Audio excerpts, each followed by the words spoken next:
tape machine. A tape machine. Passing tape over 3 heads, 1 for erasing, 1 for recording, the 3rd for playback. And the CBS Radio Workshop, dedicated to man's imagination, the theater of the mind, presents I Have 3 Heads, a study of the techniques, the possibilities, and the improbabilities of tape recording. Today's workshop was conceived and created by CBS radio engineer Mort Goldberg. In today's workshop, Mr. Goldberg has been aided and abetted by... hey, hold on. Slow down, wait a minute. Too fast. Too...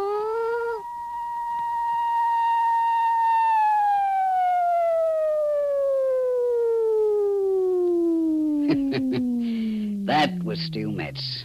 Nice guy, but loves to talk, like all announcers. Aided and abetted by a writer, a director, who needs 'em? All you need for a good bang-up tape job is a good engineer like Morty and a trustworthy, loyal, helpful, friendly tape machine like me. That's all you need. Morty and I, we put our heads together. His 1 head and my 3, and we can do anything. Yes, sir, anything. Uh-oh. Who's this coming in? Don't they know this tape room's closed until tomorrow morning? Okay, Bill. Tape room 18's clear. Ready to take her inside there? Right. Maintenance men. Prod you, poke you, take your insides out. Regular little Dr. Kildares. Man, these new machines get heavier all the time. You said it. Lift a couple of these every day, and you could bend steel bars in a circus. Right.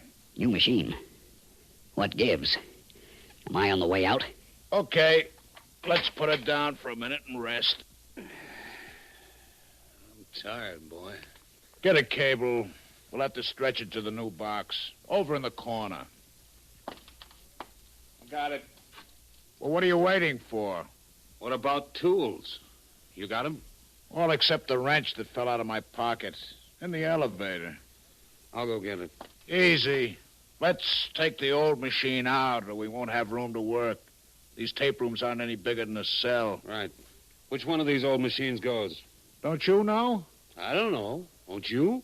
Joe didn't tell you himself? I thought Joe told you. Okay, skip it. He's out. We'll have to wait till he comes back from supper.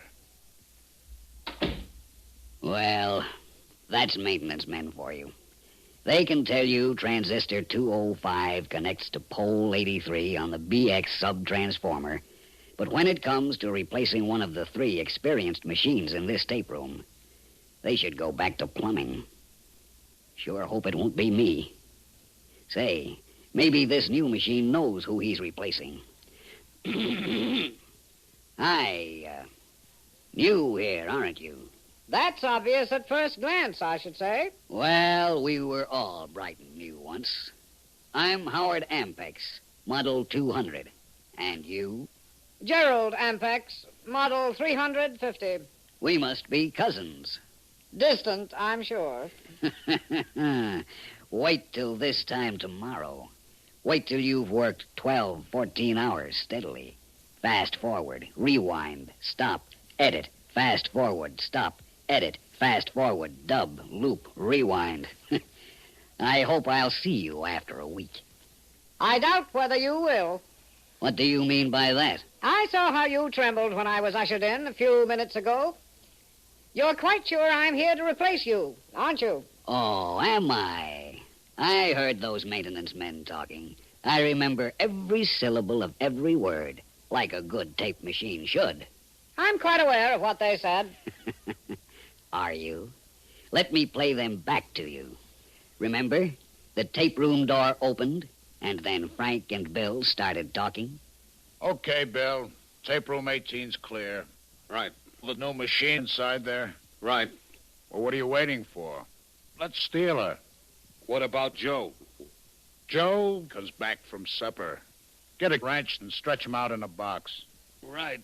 Okay, let's skip. The elevator man's in my pocket.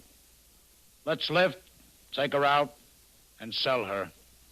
Well, now, Gerald, which of us machines is going out tonight? Howard Ampex, that's the most dishonest thing I ever heard. What's dishonest?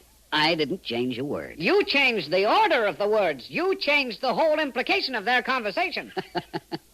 Cousin, you sure have a lot to learn about tape editing. You mean that's what we do here? You...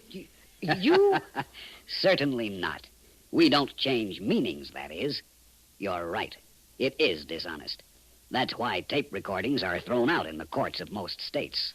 That's why editing for broadcast takes an entirely different turn.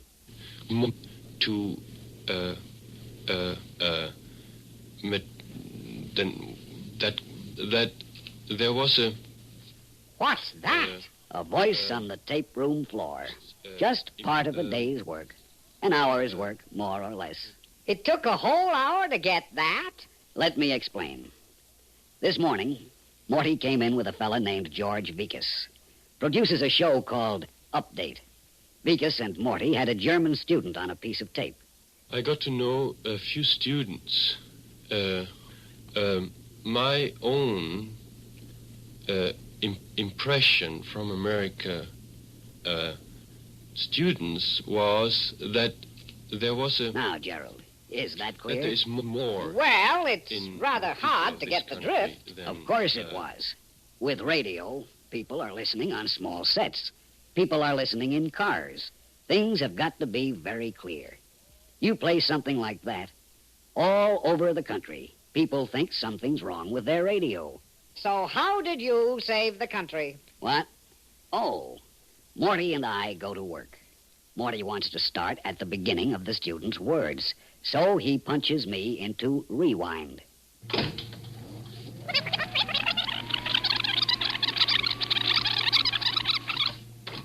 Here we are, back at the beginning. Morty punches my start button, and the tape starts unreeling from the feed reel to the take-up reel.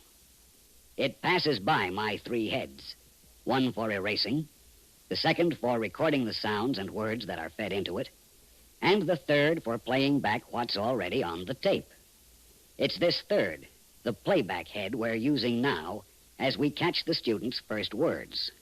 I got to know a few students. Morty punches my stop button. Back we go to find that What's that very odd noise? manual operation. Morty's working the machine by hand. Well, really, by hand? You'll have many a hand laid on you before you go back to maintenance for your first checkup. And many a razor blade, too. Razor blade. We're coming to that. Morty's found the Now he opens the gate, exposing the heads. He marks the spot for the cut. You'll hear him dropping the pencil.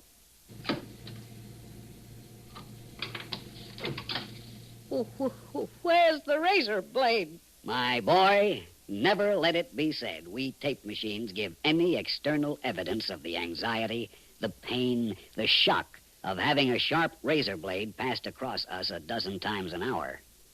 The next sound you hear will be the snick of the splicing tape, the tape machine's Band-Aids. Then the tape is put back in the gate is closed, and we're off again. And, My own. and What happened to the words you were editing? This is a pro job, son. Morty goes on to tighten the space between the words my and own.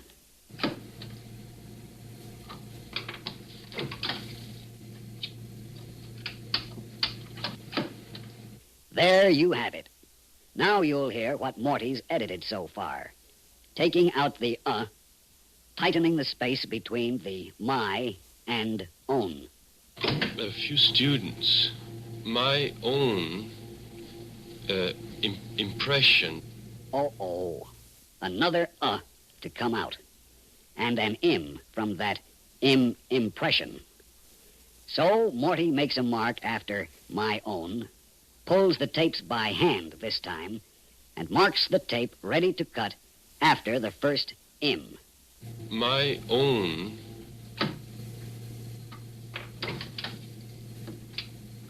And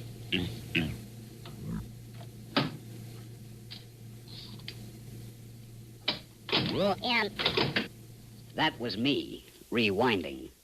Now, here we go forward. My own impression from America, students, Another to come out. Let's see how fast Morty can make this. America.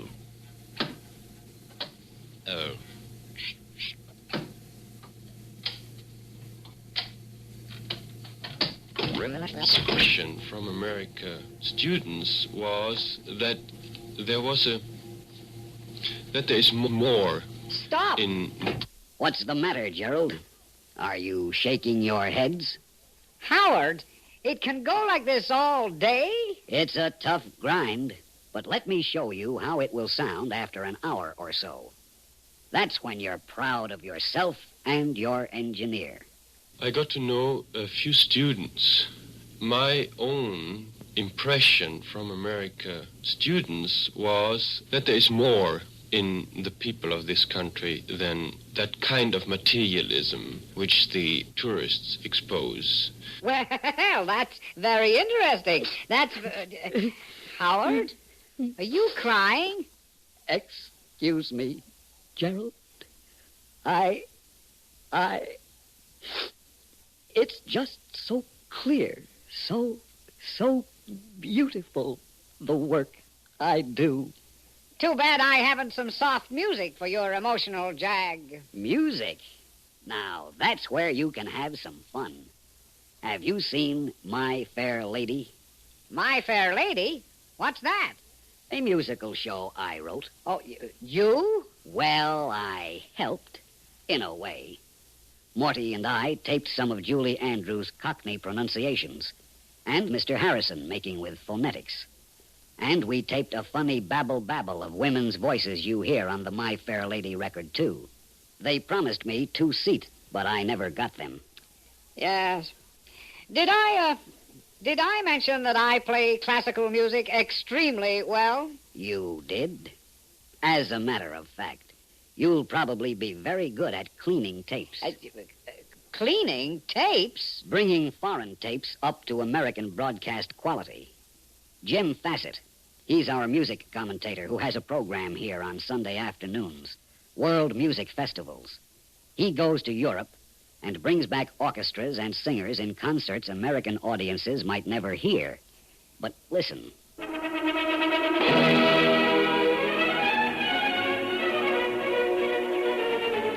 That's not good broadcast quality, is it? Sounds like the Oskaloosa Little Symphony. On us American machines, yes. But remember, Gerald, these tapes are made in Europe. Different machines. Jim and Morty and I work on these European tapes to restore the original quality. Take this piece of tape. You and I switch back and forth. You play the Fassett, Morty, Howard American version. I'll play the original tape. Here I go.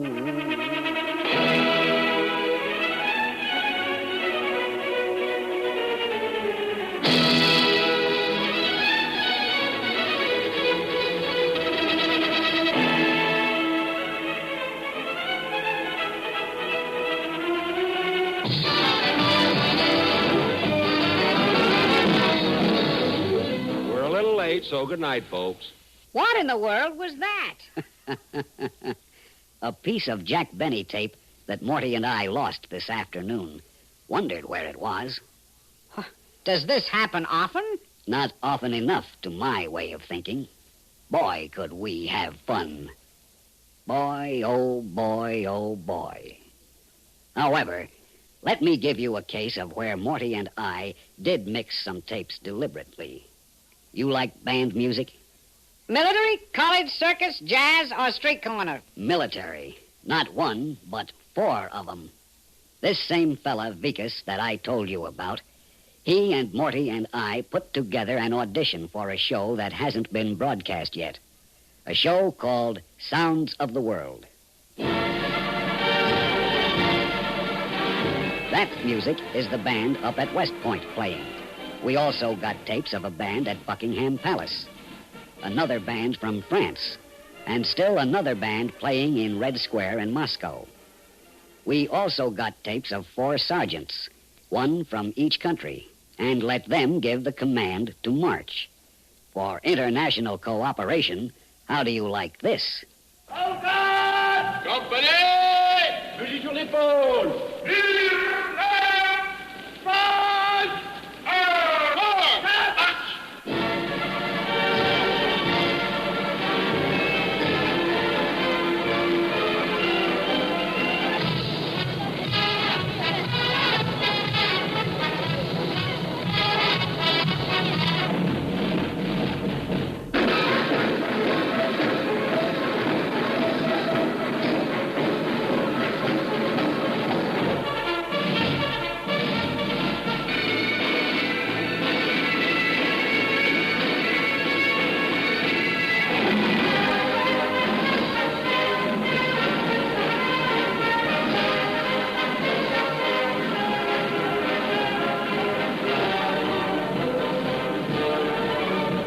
Sounds of the world. 4 military bands from West Point, England, France, and Russia.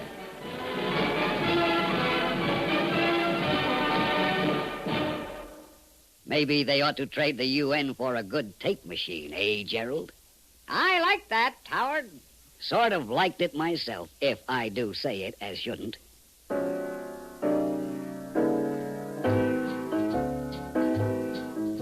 Say, Howard, what's that tune? That tune? Oh, it's a little number I wrote myself.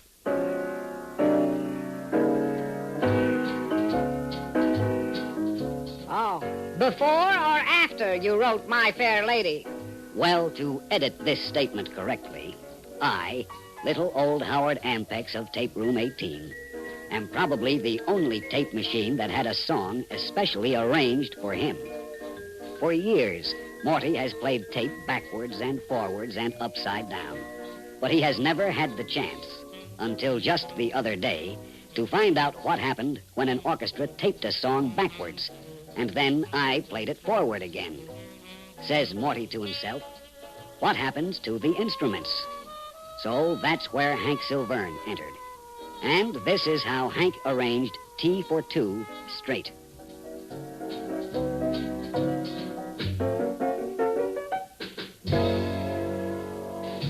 Now, I taped that, and here's how it would sound if played backwards.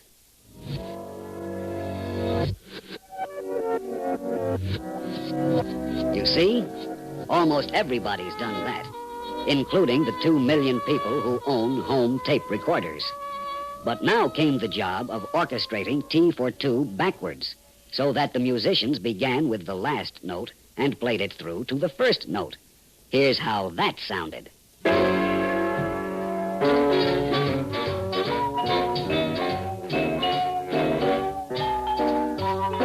We had 7 top musicians. Hank at the piano, then guitar, bass, drums, vibes, sax, and trumpet. 4 musicians who could play T for 2 straight in their sleep. This backward arrangement almost drove them to the point of turning in their union cards. But you should have seen their faces a few minutes later. Here's what we'd been working for. A popular song, T for 2, orchestrated and played backwards. Now reversed and played forward so that the tune is recognizable. Did you ever hear music like this?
Holy smoke, Howard. That's out of this world. Well, let's say just barely in it.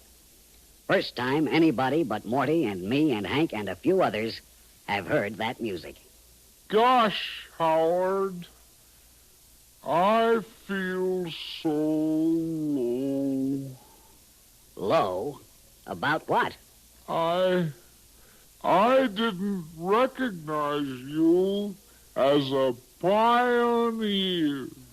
Don't be corny and call me the tape machine's tape machine. It's all in the day's work.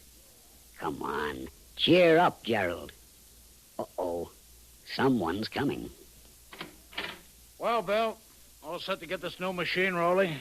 Right. What number machine are we taking out? Number 20. Got your wrench? What wrench? The one you left in the elevator earlier. I got it. Well, hold it a minute. I forgot mine. I guess it's goodbye, number 20. Cheer up, Gerald. Old tape machines never die. They just go back and get new heads. If they come around with those 2 tickets they promised you for My Fair Lady, shall Morty and I tell them where you are? Don't bother. Morty made his own special version out of 3 recordings. Charlie Applewhite, Sylvia Sims, and Dinah Shores. Want to hear it? Just for kicks? Fast forward, stop, start, and just for kicks. I could have danced all night. I could have danced all night and still have begged for more. I could have spread my wings and done 1,000 things I've never done before. I could have danced, danced, danced. Dance, dance, dance all night. I understand. I did. It's all been I granted, did that. but now it's time to speak.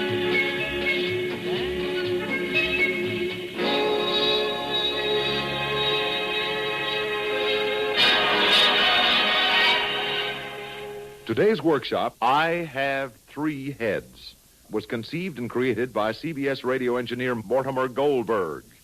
Mr. Goldberg has been aided and abetted by the following: Charles S. Monroe, writer; Ira Ashley, director in New York; Jackson Beck as Howard; Ian Martin as Gerald; and Ralph Bell and Bill Quinn as the maintenance men.